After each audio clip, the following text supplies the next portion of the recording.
belangrijkste nieuws uit Curaçao in het Nederland. Access Journaal, vers van de pers.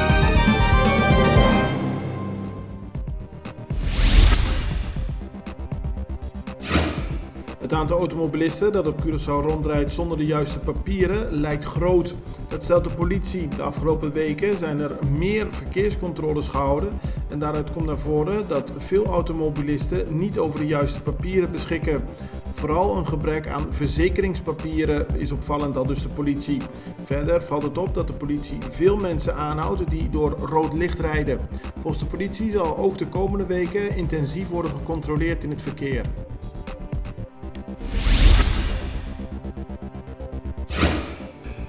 Het aantal jongeren dat na het uitzitten van een gevangenisstraf weer terugkeert in de gevangenis neemt toe. Dat zei de directeur van de SDKK, Ernie Floram, gisteren tijdens een vergadering met het Curaçaose parlement.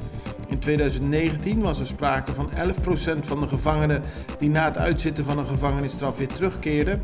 In 2020 was dat 12% en in 2021 21%. Het aantal jongeren dat in de gevangenis zit is relatief hoog. 85 jongeren onder de 24 jaar zaten in 2021 gevangen. 21 kwamen weer terug na het uitzitten van de gevangenisstraf.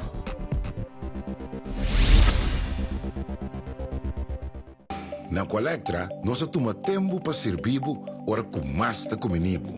Llámanos centro de cliente na telefone 0800-035 de Jaluna para Viernes voor die setor de mente te setor de noite para turno serviço of patrãozita. Se você transita para Sabra, também por hora. Por escolher para trabalhar, riba aqualectra.com e aproveitar a mesura, põe o documento na cerca para a visita cerca nós vai mais fácil. Sim, Aqualectra, seu centro de cliente, está claro para servir na momento que você combina a bo.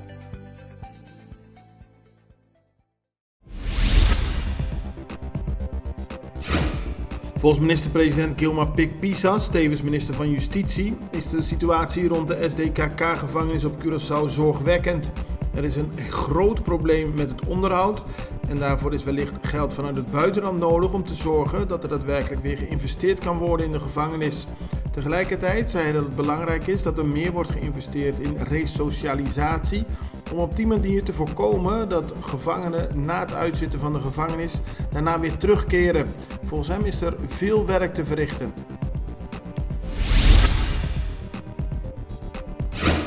En parlementariër Juniel Carolina van de MFK deed het voorstel tijdens de vergadering in het parlement over de gevangenis om de gevangenis af te breken en een nieuwe te bouwen.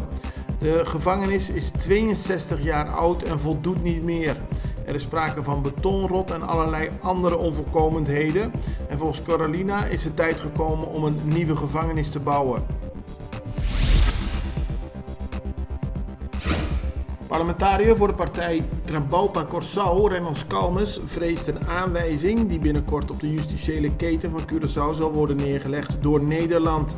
Hij ziet de afgelopen weken steeds meer verhalen in de Nederlandse media over corruptie binnen de Curaçaose justitiële keten.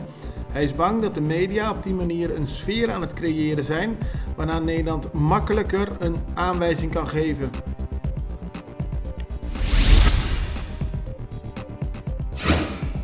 Er moet een duurzame oplossing komen voor het probleem van te weinig goede gekwalificeerde mensen die in onze toerismesector kunnen werken. Dat zegt Belangenorganisatie voor het Toerisme, Tjata. Vorige week liet de regering tijdens een persconferentie weten dat het een probleem is dat er onvoldoende mensen zijn op Curaçao die kunnen werken in de toerismesector. Volgens Tjata moet er worden gewerkt aan een duurzame oplossing. Aanstaande zaterdag 19 maart zal er een jobfair worden gehouden. Dan wil Tjata meer mensen warm maken voor een baan in de toerismesector en meer informatie geven over opleidingen daarvoor.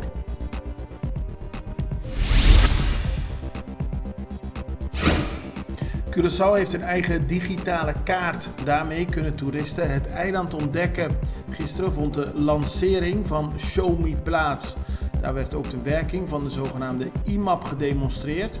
De makers van de kaart voorzien naar eigen zeggen met dit concept aan een behoefte door Curaçao op een praktische manier te tonen. De interactieve kaart heeft dezelfde soort werking als Google Maps en biedt een aantal categorieën van pins aan die op de kaart aangeven waar ze zich bevinden.